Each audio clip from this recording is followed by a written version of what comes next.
Hi there, my name is Azonga Ismail from Digital Productivity Tools and Skills. In this video, we will learn how to delete blank pages in Microsoft Word.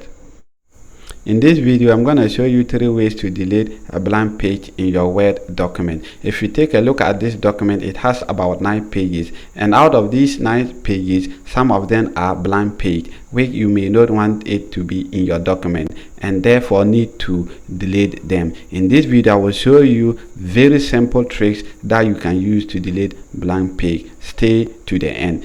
The first method we can use to delete blank page on your Word document is to move to the blank page and then have your cursor clicked on it and hit backspace on your keyboard either once or multiple times to delete your blank page.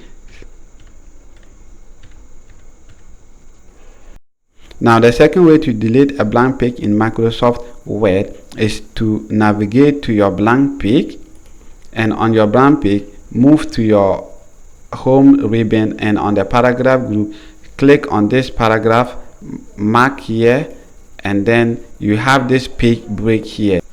Select this page break here and hit backspace key on your keyboard to delete there. Then when you finish, go back and click on this to hide the marks.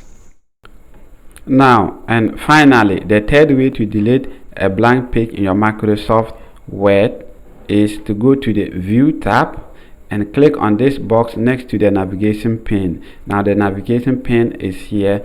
You scroll, you have all the pages here including the blank pages. So you click or you select the blank page and press backspace on your keyboard to delete. It's gone. That is it for this video. Stay tuned for our next video. Thanks for watching.